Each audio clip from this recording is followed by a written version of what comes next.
ഒരു മതത്തിന്റെ ഒരുപാട് മതം അടക്കട്ടെ, ഒരു മതത്തിന്റെ പറയും. ഹൈന്ദവരുടെ കൃഷ്ണ ജയന്തി പോലെ, ക്രൈസ്തവരുടെ ദുഃഖവെള്ളി പോലെ, മറ്റുള്ള മതത്തിന്റെ ആചാരങ്ങളെ പോലെ ഘോഷയാത്രയിൽ കാണുന്ന കോപ്രായങ്ങളാണ് നിങ്ങളെ റബീഉൽ അവ്വലിലാകും നിങ്ങൾ കുട്ടികളെ വെച്ചിട്ട് ചെയ്യുന്നത്. മതവുമായിട്ട് ഒരു ബന്ധമില്ല. അങ്ങനെ പറഞ്ഞാൽ പോരാ. അത് പോലെ ആചാരങ്ങൾ എന്ന് പറഞ്ഞാൽ ഇങ്ങനെ കമ്മട്ടം ബഹരിൽ കായം മുക്കിയ അത് പറ്റൂല. സംഗതി ദീർഘനേരമായിരിക്കണം. എന്താണ് ഞങ്ങളെ ഘോഷയാത്രയിലുള്ള സംഗതി? അത് ആ ക്രിസ്ത്യാനികളിൽ നിന്ന് ഹിന്ദുക്കളിൽ നിന്ന് കടമെടുത്തിട്ടുള്ളത് എന്താണ് അതെന്ന് പറഞ്ഞാൽ നിങ്ങൾ അതല്ലേ നമുക്കറിയാം. വിഷയം ഇപ്പൊ തീരുമാനമാകും. ഇപ്പൊ തീരുമാനമാകാൻ പോവാണ്. നിങ്ങളെ കുട്ടികളെ നിങ്ങൾ ഘോഷയാത്രയിൽ നിങ്ങൾ കുട്ടികളിൽ കാണുന്ന പല കോപ്രായങ്ങളും അല്ല അത് ശരി, അത് അതിന് ചികിത്സയില്ല. പല കോപ്രായങ്ങളും അങ്ങനെ ഒരുപാട് സഹോദരന്മാർ എല്ലാരും ചോദിക്കണം, എല്ലാവർക്കും മറുപടിയും കിട്ടും. മറുപടിയുടെ മാലപ്പടക്കത്തിന് വരെ തിരികൊളുത്തും ഞാൻ. മറുപടി എന്ന് പറഞ്ഞാൽ സംസാര കൈകൊണ്ട് ആംഗ്യം കാണിക്കലല്ല, സംസാരിക്കേണ്ടി വരില്ല. അതല്ല തമാശ. ഇവിടെ എപ്പോഴും ഒരു കാര്യം തീരുമാനമായില്ല. ഏത്? ഞങ്ങൾ മറ്റു മതസ്ഥരുടെ കുറെ കോപ്രായങ്ങൾ, എന്താ പറഞ്ഞ കുറെ കോപ്രായങ്ങൾ അത് മനുഷ്യനോട് പറയാൻ പറ്റുമോ? ഭക്ഷണം കഴിക്കുന്ന ആളുകളോട് നേർക്ക് നേരെ എന്ന് പറയുമ്പോൾ പറയാൻ പറ്റുമോ? ആ ജാതി ചോദ്യം നിങ്ങൾ ചോദിക്കണം. ഒറ്റ വാക്കിൽ ഉത്തരം പറയാൻ കഴിഞ്ഞ കാര്യമല്ലത്. നിങ്ങളെ ശക്തി ഭയങ്കര, നിങ്ങളെ ചോദ്യം ആ ജാതി ചോദ്യമല്ലേ, ഭയങ്കര വിശദീകരിക്കേണ്ട ചോദ്യമാണ്. പക്ഷെ ഞാൻ വളരെ കുറച്ചേ പറയുന്നുള്ളൂ. എന്താ വിഷയം? നിങ്ങൾ പറഞ്ഞല്ലോ ഹിന്ദുക്കളുടെ ആചാരങ്ങൾ ഇതിലേക്ക് ഞങ്ങളിലേക്ക് ഞങ്ങളെ ഘോഷയാത്രയിലുണ്ട്. എന്താണത്? ഇതുവരെ നിങ്ങൾക്ക് പറയാൻ കഴിഞ്ഞിട്ടില്ല. നിങ്ങൾ വിശദീകരികൾ കവലപ്രസംഗം നടത്തല്ലേ? ഇത് പറയാൻ നല്ല സുഖമാണ്. ഞാൻ ഇവിടെ കവലപ്രസംഗമല്ല നടത്തുന്നത്. ചോദിച്ചതിന് വ്യക്തമായ മറുപടി പ്രമാണസഹിത ഞാൻ പറയുന്നത്. നിങ്ങൾ പറയുന്ന വാദം തെളിയിക്കാൻ കഴിയണില്ല. നിങ്ങൾ എന്താ പറഞ്ഞത്? നിങ്ങളെ ഘോഷയാത്രയിൽ ഹിന്ദുക്കളുടെ കുറെ കോപ്രായങ്ങളുണ്ട് എന്നാ. എന്ത് ചോദിച്ചിട്ട് കാണിക്കാൻ കഴിയില്ല. ഖലാസ്. രണ്ടാമത്തെ ആൾക്കും സത്യം ഗ്രഹിക്കട്ടെ. അള്ളാഹു നിങ്ങൾക്കും ഹിദായത്ത് നൽകട്ടെ. നിങ്ങൾക്കും അള്ളാഹു ഹിദായത്ത് നൽകട്ടെ. ആ ഹിദായത്തിൽ അള്ളാഹു നിങ്ങളെ ഉറപ്പിച്ചു നിർത്തട്ടെ. ശരി, രണ്ടാമത്തെ ആൾക്കും സത്യം ബോധ്യപ്പെട്ടു. ഇനി മൂന്നാമത്തെ ആള് ചോദിക്കും. അടുത്ത ആള് വരട്ടെ. ഇതുകൊണ്ട് കാര്യം ഉണ്ടാവും ഇൻഷാ അല്ലാഹ്. ഈ വലിയ ജനസഞ്ചയം ഇവിടെ സമ്മേളിച്ചത്, ഇത് സംഘടിപ്പിച്ച സംഘാടകർക്ക് ഇൻഷാ അല്ലാഹ് ദുനിയാവിലും ആഖിറത്തിലും അതിന്റെ പ്രതിഫലം ഉണ്ടാകും. അള്ളാഹു കബൂലാക്കട്ടെ. ആളുകൾക്ക് ഇങ്ങനെ സത്യം തിരിയാണ്, ഉത്തരം മുട്ടും ചോദ്യം മുട്ടും. അപ്പൊ പിന്നെ ഓരോരുത്തർ അങ്ങനെ മയ്യത്തിന്റെ തലമെന്ന് പേനിറങ്ങി പോകുന്ന മാതിരി പോവന്നെ. അടുത്ത ചോദ്യം ചോദിക്കും. ഞാൻ അഷ്റഫ് യൂണിവേഴ്സിറ്റി, പിന്നെ റസൂലുള്ളാഹിന്റെ ജന്മദിനമാണ് ഈ റബീഉൽ അവ്വൽ 12 നിങ്ങൾ ആഘോഷിക്കുന്നത്. ജന്മദിനം റബീഉൽ അവ്വൽ 12 നിങ്ങൾ പറയുന്നുണ്ട്. ശരി, സമ്മതിച്ചു. അതിൽ അഭിപ്രായ വ്യത്യാസങ്ങളൊക്കെ ഉണ്ട്, അത് സമ്മതിച്ചു. എന്നാൽ ഞാൻ മുജാഹിദുകാരനെ സമ്മതിച്ചു നാളെ പറയാൻ നിൽക്കണ്ട, കാരണം ഞാൻ മുജാഹിദുകാരനെന്ന് നിങ്ങൾ പറഞ്ഞുകൊണ്ട് നടക്കേണ്ട ആളെ. പക്ഷെ റബീഉൽ അവ്വൽ 12 റസൂലുള്ളാഹി വഫാത്തായത്. വഫാത്താണോ അതാ ജന്മദിനാണോ എന്താണ് നിങ്ങൾ ആഘോഷിക്കണമെന്ന് അറിഞ്ഞാൽ കൊള്ളേ. വളരെ നല്ല ചോദ്യം. അതാണ് പ്രസക്തമായ ചോദ്യം. വളരെ നല്ല ചോദ്യമാണ്. ഞാൻ നിങ്ങളെ മുക്തകണ്ഠം പ്രശംസിക്കുന്നു. നിങ്ങൾ മുജാഹിദ് ആവാതിരിക്കട്ടെ എന്നാണ് എന്റെ പ്രാർത്ഥന. ഇതാ ഇമാം ഹാഫിദ് ജലാലുദ്ദീൻ സുയൂത്തി റഹിമഹുല്ലാ ഇതേ ചോദ്യം ഈ ഇമാം സുയൂത്തി തന്റെ അൽ ഹാബീരിൽ ഫതാവയിൽ ഇതേ ചോദ്യത്തിന് മറുപടി പറയുന്നു. എന്താ പറയുന്നത്? അല്ലാഹുവിന്റെ റസൂൽ ജനിച്ചതും റബീഉൽ അവ്വൽ 12 തന്നെയല്ലേ?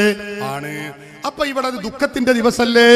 അതുകൊണ്ട് മുസ്ലിമീങ്ങൾ ദുഃഖം ആചരിക്കാൻ പറ്റുമോ? ദുഃഖമാണോ ആചരിക്കേണ്ടത്, അല്ല സന്തോഷമാണോ ആചരിക്കേണ്ടത്? മുജാഹിദ് സാധാരണ ചോദിക്കുന്ന ചോദ്യം. ഇതിന് 911 വഫാത്തായ ഹാഫിദ് ജലാലുദ്ദീൻ സുയൂത്തി റഹിമഹുല്ലാ തന്റെ അൽ ഹാബീരിൽ ഫതാവ എന്ന കിതാബിൽ വ്യക്തമായി കൃത്യമായി മറുപടി പറയുന്നു. എന്താ പറയുന്നത് എന്നറിയോ? കണ്ടോ? ശരീഅത്ത് ഹസ്സത്ത്, അത് പ്രേരിപ്പിച്ചിട്ടുള്ളത് അലാ ഇൽഹാരി ശുക്രി നിഅമി വസ്സബ്രി വസ്സുകൂതി വൽകത്മി ഇൻദൽ മസായിബി. മുസീബത്ത് വിപത്ത് എത്തുന്ന നേരത്ത് മുസ്ലിമീങ്ങളോട് ക്ഷമിക്കാനും സഹിഷ്ണുത പുലർത്താനും അതുപോലെ തന്നെ ആ മുസീബത്തുകളുടെ മേൽ പരമാവധി സഹനം പുലർത്താനുമാണ് ഇസ്ലാം കൽപ്പിച്ചിട്ടുള്ളത്, പ്രേരിപ്പിച്ചിട്ടുള്ളത്. അതേ അവസരത്തിൽ അത് ജന്മത്തെ കുറിച്ചാണെങ്കിലോ അള്ളാഹുവിന്റെ ശരീഅത്ത് പഠിപ്പിച്ചിട്ടുള്ളത് ഹസ്സത്ത് അലാ ഇൽഹാരി ശുക്രി നിഅമി, നിഅമത്താകുന്ന ആരംഭ റസൂലുള്ളാഹി സ്വല്ലല്ലാഹു അലൈഹി വസല്ലമ തങ്ങള് നമ്മിലേക്ക് വെളിപ്പെട്ട ദിവസമാണ്, ഉദയം ചെയ്ത ദിവസമാണ്. അതിലും വലിയ ഒരു നിഅമത്ത്, ഒരു അനുഗ്രഹം ലോകത്തില്ല. അതുകൊണ്ട് ആ അനുഗ്രഹത്തിന്റെ മേൽ ശുക്ർ പ്രകടിപ്പിക്കാനാണ് അള്ളാഹു നിർദ്ദേശിച്ചിട്ടുള്ളത്.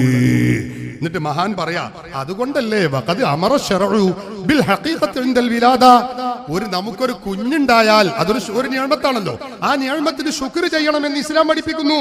അതുകൊണ്ടാണ് ശരീഅത്ത് നമ്മളോട് അഖീഖ അറുക്കാൻ വേണ്ടി കൽപ്പിച്ചത്. അതൊരു നിഅമത്താ. ആ നിഅമത്തിന് നമ്മൾ ശുക്ർ ചെയ്യണം. എന്താ ശുക്ർ? ആ കുട്ടിക്ക് വേണ്ടി ഒരു ജീവിയെ, ഒരു ആടിനെ അല്ലെങ്കിൽ ഒരു മൂരിയെ, പോത്തിനെ അറുത്ത് നമ്മൾ അഖീഖ അറുത്ത് കൊടുക്കുന്നു. അതെന്താ? നിഅമത്തിന് ശുക്ർ ചെയ്യുന്നതിന്റെ ഭാഗമാണ്. അതേ അവസരത്തിൽ വലം യഅ്മുറു ഇൻദൽ മൗതി, ശരീഅത്ത് കൽപ്പിച്ചിട്ടില്ല, വലം യഅ്മുറു കൽപ്പിച്ചിട്ടില്ല ഇൻദൽ മൗതി, മരിക്കുന്ന നേരത്ത് ഒരാളാണ് മരിച്ചാല് അയാളെ മരണത്തിൽ അനുശോചനം പ്രകടിപ്പിച്ചുകൊണ്ട് ബിദബ്ഹിൻ വലാ ഗൈരിഹി വലാ ബിഗൈരിഹി ബൽ നഹാ അനിൻ നിയാഹതി വഇൽഹാരിൽ ജസഇ. എത്രത്തോളം ഒരാൾ മരിച്ചു കഴിഞ്ഞാൽ അവിടെ വാവിട്ട് കരയുക, നിലവിളിക്കുക, മാറത്തടിക്കുക, അങ്ങനെയുള്ള പൊറുതികേട് കാണിക്കുന്ന പ്രവണതയെ തൊട്ട് പോലും ശരീഅത്ത് നിരോധിക്കുകയാണ് ചെയ്തിട്ടുള്ളത്. എന്താ കാരണം? അത് മുസീബത്ത് എത്തിയ ദിവസമാണ്. മുസീബത്ത് ആഘോഷിക്കാൻ പറഞ്ഞിട്ടില്ല, അത് ക്ഷമിക്കാനാണ് പറഞ്ഞത്. അതുകൊണ്ടാണ് മുസ്ലിമീങ്ങൾ അന്ന് സന്തോഷം പ്രകടിപ്പിക്കാതിരിക്കുന്നത്. ഇവിടെ നമ്മൾ സന്തോഷം പ്രകടിപ്പിക്കുന്നത് ഏതിനു വേണ്ടിയാണ്? അള്ളാഹുവിന്റെ റസൂൽ വഫാത്തായി എന്നതിന് വേണ്ടിയല്ല, മറിച്ച് റസൂലുള്ളാഹി സ്വല്ലല്ലാഹു അലൈഹി വസല്ലം തങ്ങൾ ജനിച്ചു എന്നതിന്റെ പേരിലാണ്. തങ്ങൾ പറയാണ്, അതുകൊണ്ട് ശരീഅത്തിന്റെ നിയമങ്ങൾ, അടിസ്ഥാന നിയമങ്ങൾ അറിയിക്കുന്നു. അലാ അന്നഹു യഹ്സുനു ഫി ഹാദ അശ്ശഹരി ഇൽഹാറുൽ ഫറഹി ബിവിലാദതിഹി സ്വല്ലല്ലാഹു അലൈഹി വസല്ലം. അല്ലാഹുവിന്റെ റസൂലിന്റെ വിലാദത്ത്, ജനനം കൊണ്ട് സന്തോഷം പ്രകടിപ്പിക്കണം, അത് സുന്നത്താണ് എന്ന് ശരീഅത്ത് നമ്മളെ പഠിപ്പിക്കുന്നു. ദൂന ഇൽഹാരിൽ ഹുസ്നി ഫീഹി ബിവഫാതിഹി, റസൂലിന്റെ വഫാത്ത് കൊണ്ട്, വിയോഗം കൊണ്ട് ദുഃഖം പ്രകടിപ്പിക്കാനല്ല ശരീഅത്ത് നമ്മളോട് പറയുന്നത്. ഇമാം സുയൂത്തി നിങ്ങളുടെ അതേ ചോദ്യത്തിന് അതുപോലെ അതേ ചോദ്യം അപ്രകാരം എടുത്ത് മറുപടി പറയുന്നു. അപ്പൊ ഇത് ഇന്നും തന്നെ തുടങ്ങിയതല്ല, അതൊക്കെ ഇമാമികൾ വളരെ നേരത്തെ പറഞ്ഞു വെച്ചതാണ്. അതാ ഞങ്ങൾ ഈ പറയുന്നതൊക്കെ. മനസ്സിലായോ? അപ്പം ഈ സുന്നി പള്ളികളിലൊക്കെ റബീഉൽ അവ്വൽ വെള്ളിയാഴ്ച നവാത്തി ഖുതുബയില് അള്ളാഹിന്റെ റസൂലിന്റെ വിയോഗത്തിൽ ദുഃഖം പ്രകടിപ്പിക്കുന്നില്ലെന്നുള്ള ആ ചോദ്യങ്ങളൊക്കെ അത് നവാത്തി ഖുതുബിന്റെ അർത്ഥത്തിലുണ്ടെന്ന് മുജാഹിദ് മൗലവിമാർ അത് പറയുമ്പോൾ പറഞ്ഞു. അതിനെ പറ്റിയിട്ട് എന്താ പറയുള്ളത്? അങ്ങനെ ഒരു സംഭവം ഇല്ല. നല്ലോണം പറയാണ്ട്. എനിക്ക് നിങ്ങളെ വാല് വന്നിച്ചപ്പോ തിരിഞ്ഞിട്ട് ഇത് എടുക്കാൻ പോണത് അല്ല, ഞങ്ങളെ കുറ്റപ്പെടുത്തിയല്ല. നല്ല ചോദ്യമാണ്, മറുപടി പറയും. അതല്ല രസം. കബറ് കിടക്കണം, നമുക്ക് ആരും ഉണ്ടാവില്ല. ഞമ്മക്ക് മാത്രല്ല, ഈ കാണുന്ന എല്ലാവർക്കും കബറ് കിടക്കണം, എല്ലാവർക്കും കബറ് കിടക്കണം. ഖബറിൽ റസൂലുള്ളാഹിനെ അങ്ങനെ കാണണമെങ്കിൽ സുന്നി ആയിക്കോളി, മുജാഹിദായ അതിന് കഴിയൂല. ഇടയ്ക്ക് ഞാൻ പറയാം, പേരല്ല സുന്നി ആകന്നെ വേണം, പേരുണ്ടായിട്ടല്ല, സുന്നി തന്നെ ആവണം. മുജാഹിദ് ഞാൻ സുന്നിയാന്ന് പറഞ്ഞോണ്ട് സുന്നിയാവൂല. അത് വളരെ ശരിയാണ് നിങ്ങൾ പറഞ്ഞത്. സാധാരണഗതിയിൽ മുജാഹിദ് ചോദിക്കുന്ന ഒരു വലിയ സംഗതിയാണ്, ആ നുബാത്തി ഖുത്ബ എടുക്കും. അതന്നെ നുബാത്തി ഖുത്ബ എടുക്കും. കണ്ടോ, നുബാത്തി ഖുത്ബയിൽ പറയുന്നത് കണ്ടോ? എന്ത് കണ്ടോ? എന്തിനാ ഈ നുബാത്തി, ഈ വെള്ളിയാഴ്ച നിർവഹിക്കുന്ന ഖുത്ബ എന്താന്ന് തിരിയണ്ടേ? അത് തിരിയാത്ത കുഴപ്പം. അതൊക്കെ ഇതൊന്നും ദീനിന്റെ അടിസ്ഥാനം പേർക്കൊന്നും തിരിയില്ല. അതാണ് അതിന്റെ സത്യം. മൗലവിമാർ പഠിപ്പിച്ച ചപ്പടാച്ചിക്കരെ പഠിച്ച് നടക്കും. ഖുത്ബയിൽ ഒരു കാര്യങ്ങൾ മനസ്സിലാക്കണം. ഖുത്ബ എന്ന് പറയുന്നത് ഒരു മനുഷ്യൻ ചെയ്യുന്ന എല്ലാ സുന്നത്തായ കർമ്മങ്ങളും കൂടി പഠിപ്പിക്കാനുള്ളതല്ല ഖുത്ബ. നിങ്ങൾ ആദ്യം മനസ്സിലാക്കണം. ഞങ്ങൾ പറയും എത്ര സുന്നത്തയിൽ പഠിപ്പിച്ചിട്ടുണ്ട്. നമ്മൾ ചെയ്യണ എ മുതൽ സെറ്റ് വരെയുള്ള എല്ലാ സുന്നത്തും കൂടി ഖുത്ബയിൽ പഠിപ്പിച്ചിട്ടുണ്ടോ? ഇല്ല, പഠിപ്പിക്കാറുമില്ല. ഒരു ഖുത്ബയിലും നടക്കൂല. ഖുത്ബയുടെ സ്വഭാവം എന്താ? അത് തിരിയാത്തോണ്ടാണ് ഈ പ്രശ്നം. അതാണ് ഖുത്ബയുടെ സ്വഭാവം എന്താന്ന് ചോദിച്ചാൽ, ജനങ്ങളെ നന്മയിലേക്ക് പ്രേരിപ്പിക്കുക, തെറ്റിൽ നിന്ന് ഒഴിവാക്കുക. അതാണല്ലോ എല്ലാ ഖുത്ബയിലും നിർബന്ധ. തഖ്വ കൊണ്ടുള്ള വസിയ്യത്ത് അല്ലേ? തഖ്വ കൊണ്ടുള്ള വസിയ്യത്ത് എല്ലാ ഖുത്ബയിലും നിർബന്ധ. നമ്മൾ എല്ലാ ഖുത്ബയിലും ഇത്തഖുല്ലാഹ് അല്ലെങ്കിൽ ഉസീകും വഇയ്യായ ബിതഖ്വല്ലാഹ് എല്ലാ ഖുത്ബയിലും കാണും. തെറ്റുകളിൽ നിന്ന് ആളുകളെ ഒഴിച്ചു നിർത്തുക, ഖൈറാത്തുകൾ, നന്മയിലേക്ക് ആളുകളോട് വരാൻ പറയാം. ഇതാണ് ഖുത്ബയുടെ ലക്ഷ്യം. ഞാൻ പറയുമ്പോൾ നിങ്ങൾ ശ്രദ്ധിച്ചിട്ടില്ലെങ്കിൽ പിന്നെ നിങ്ങൾ വീണ്ടും ചോദ്യം ചോദിക്കും. നേരത്തെ പറഞ്ഞ ഞാൻ 3 ആൾക്ക് ഒരേ മറുപടി പറയേണ്ടി വന്നു. മൂന്നാളും അബൂ സിദ്ദീഖ് ചെയ്തില്ല, ഉമർ ഫാറൂഖ് ചെയ്തില്ല. ഈ പറഞ്ഞതിനെ ചോദിച്ചതിന്റെ മറുപടി ഈ പറഞ്ഞത് ഇങ്ങനെ തുരുതുരേ പറയാ. പിന്നെയും കാരണം അവിടുന്ന് ആഫീസിൽ നിന്ന് കിട്ടിയ ചോദ്യത്തല്ലേ ഇത് പിന്നെയും പറയാണ്. എന്തുകൊണ്ടാണ് ഈ പറയണതൊന്നും മനസ്സിലാക്കണം. നിങ്ങളൊക്കെ ബുദ്ധി മുജാഹിദ് ആഫീസിൽ പണയം വെച്ചിട്ട് നിങ്ങൾ പോകുന്നത്. അവിടുന്ന് ഇങ്ങനെ പോകണം. നിങ്ങൾ മുജാഹിദാന്നല്ല കേട്ടോ, ഹാഷാവക്കല്ല, ഞാൻ അങ്ങനെ ഉദ്ദേശിച്ചിട്ടില്ല. അള്ളാഹു നിങ്ങളത്തോട് കാത്ത് രക്ഷിക്കും ചെയ്യട്ടെ. നമ്മളെ വിഷയം ഇവിടെ ചോദിച്ച ആളുകളെ പറ്റിയാണ്, മുജാഹിദുകളെ കുറിച്ചാണ്. അപ്പൊ ഈ ഖുതുബയിൽ പറയുന്നത് ഇതാണ്. ഏത്? ലോകത്തുള്ള എല്ലാ സുന്നത്തുകളും പഠിപ്പിക്കാനുള്ളതല്ല നബാത്തി ഖുതുബ. നിങ്ങൾ മനസ്സിലാക്കണം. അതാണ് ആദ്യം എനിക്ക് പറയാനുള്ളത്. പിന്നെ എന്താണ്? തഖ്വ കൊണ്ടുള്ള വസിയ്യത്താണ് ഇതിലെ മുഖ്യം. തഖ്വ കൊണ്ടുള്ള വസിയ്യത്ത് എന്ന് പറഞ്ഞാൽ അതിന്റെ ഉദ്ദേശം എന്താ? നല്ല കാര്യങ്ങൾ ചെയ്യാൻ മുന്നോട്ട് വരണം, ചീത്ത കാര്യങ്ങൾ ഇത് മാറി നിൽക്കണേ. നബാത്തി ഖുതുബകളൊന്ന് പഠിച്ചു നോക്കി, ആദ്യം മുതൽ അവസാനം വരെ. ഞങ്ങളതൊക്കെ പഠിച്ചവരും പഠിപ്പിച്ചു കൊടുക്കുന്നവരും. ഇത് നിങ്ങൾക്ക് ഒരു തുണ്ട് മാത്രം നോക്കി ഇങ്ങനെ പരിഭാഷ നോക്കി വായിച്ചു വരുന്ന ആൾക്കാരല്ലേ ഞങ്ങൾ. അതിന്റെ പൊതു സ്വഭാവമാണിത്. ജനങ്ങൾക്ക് ഓരോ ആഴ്ച വരുമ്പോൾ തെറ്റുകളിൽ നിന്ന് മാറിയിട്ട് നന്മയിലേക്ക് ഇങ്ങനെ വരണം, അതിലേക്കൊരു പ്രചോദനം കൊടുക്കുക. ഇതാണ് ഖുതുബയുടെ പൊതു സ്വഭാവം. അല്ലാതെ ഒരാഴ്ചയിൽ ചെയ്യേണ്ട എല്ലാ സുന്നത്തുകളും ഇങ്ങനെ എണ്ണി പറയാനുള്ളതാ? ഒരു മനുഷ്യൻ ചെയ്യേണ്ടുന്ന എ മുതൽ സെറ്റ് വരെയുള്ള സുന്നത്തൊക്കെ പാടെ ചൊല്ലി പറയാനുള്ളതാണോ ഖുതുബ? അത് ഖുതുബ അല്ല. മുത്തഫയ്യിദ് 10 കിതാബ്, ഫത്ഹുൽ മുഈൻ, തുഹ്ഫ, നിഹായ, അതൊക്കെ അതിലുള്ളതൊക്കെ. ഇതിൽ ജനങ്ങളെ പൊതുവിൽ തെറ്റുകളിൽ നിന്ന് ഒഴിവാക്കുക, നന്മയിലേക്ക് പ്രേരിപ്പിക്കുക.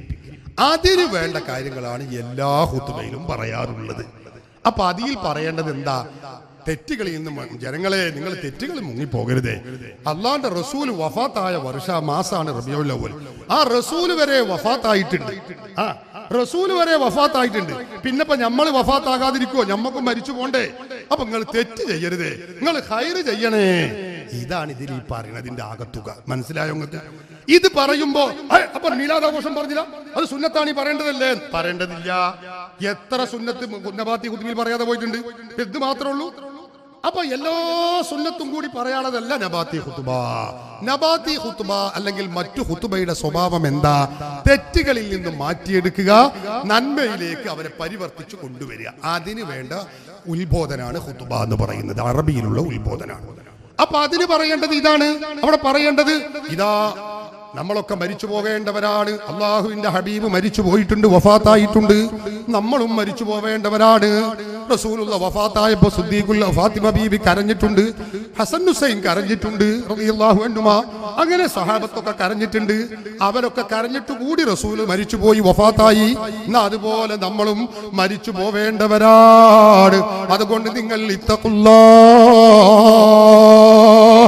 അള്ളാഹുവിനെ നിങ്ങൾ തഖ്വ ചെയ്യണേ. എന്താ ഖുതുബ? നബാത്തി ഖുതുബ എന്ന് പറഞ്ഞത് മനസ്സിലായോ? ഇതിൽ മൗലിദാഘോഷം അല്ല പറയേണ്ടത്. ഇതിൽ പറയേണ്ടത് ഇത് തന്നെയാണ്. അല്ലാതെ സുന്നത്തുകൾ ഏതൊക്കെയെന്ന് എണ്ണി പറയല്ല.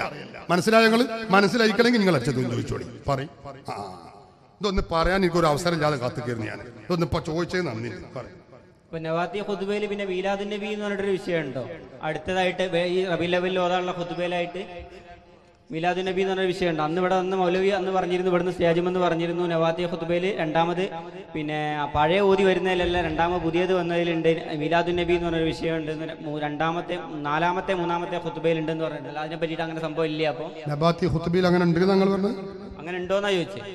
അല്ല, പിന്നെ രണ്ടും നിങ്ങളെ പറഞ്ഞ വൈരുദ്ധ്യമല്ല. ഇല്ലാന്ന് ആദ്യം പറയാം, പിന്നെ ഉണ്ടെന്നും പറയാം. അങ്ങനെ പറയാം. അങ്ങനെ ഉണ്ടോന്നാ ചോദിച്ചേ. നബാത്തി ഖുതുബയിൽ അങ്ങനെ ഇല്ലാന്നാ ഞാൻ പറഞ്ഞത്. നബാത്തി ഇന്ന് നമ്മൾ ഓതുന്ന സാധാരണ ഓതുന്ന നബാത്തി ഖുതുബയിൽ അങ്ങനെ ഇല്ലാന്നപ്പ ഞാൻ പറയുന്നത്. അപ്പൊ ഇത്ര വലിയൊരു സന്തോഷത്തില് സന്തോഷം പറഞ്ഞ സംഗതിയല്ല ഇവിടെ. ഇവിടെ ജനങ്ങളെ തഖ്വയിലേക്ക് പ്രേരിപ്പിക്കുക. അതെന്താ പറയണ്ടത്? അല്ല, ഇത്ര അള്ളാന്റെ റസൂലിന്റെ നമ്മുടെ ആഗമനം എന്ന് പറഞ്ഞാൽ ആ സന്തോഷത്തിൽ നമ്മൾ സന്തോഷിക്കുക. അള്ളാന്റെ റസൂലിന്റെ വിയോഗത്തിൽ നമ്മൾ അങ്ങനെ ഒരു റഹ്മത്ത് നമ്മൾ നീങ്ങുമ്പോൾ നമ്മൾ ദുഃഖിക്കാൻ പാടില്ല. നമ്മളോട് ദുഃഖം ആചരിക്കാൻ പറഞ്ഞിട്ടില്ല. നമ്മളോട് ദുഃഖാചരണം ശരീഅത്ത് കൽപ്പിച്ചിട്ടില്ല. അങ്ങനെയാണെങ്കിൽ റബീഉൽ അവ്വൽ 12 നമ്മൾ ദുഃഖം ആഘോഷിക്കാം. ദുഃഖം അങ്ങനെ കറുത്ത കൊടിക്ക് നാട്ടാൻ പറഞ്ഞിട്ടില്ലെങ്കിലും നമ്മൾ ഈ ദുഃഖം കൊണ്ട് നമ്മൾ എന്തെങ്കിലും നടക്കാൻ പറഞ്ഞിട്ടില്ല.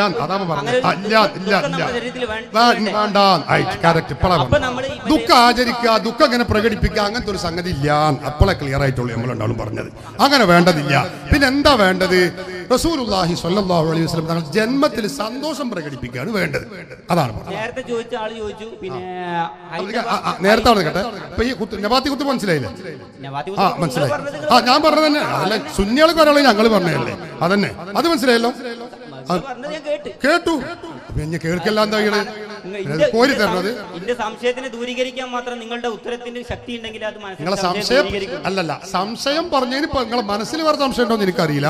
പറഞ്ഞ സംശയത്തിന് മറുപടി റെഡിയായി. പറഞ്ഞ സംശയത്തിനുള്ള മറുപടി ഞങ്ങൾ ഇവിടെ ഉത്തരം ഇവിടെ പറഞ്ഞു. ആ പറഞ്ഞ ഉത്തരത്തിൽ വല്ല ഉണ്ടെങ്കിൽ നിങ്ങൾക്ക് ചോദിക്കാം. നിങ്ങളെ മനസ്സിലുള്ളതിന് മറുപടി പറയാൻ എനിക്ക് കഴിയില്ല, കാരണം ഞാൻ അവിടേക്ക് എത്തിയിട്ടില്ല, അതിന്റെ അടുത്തെത്തിയിട്ടുള്ളൂ.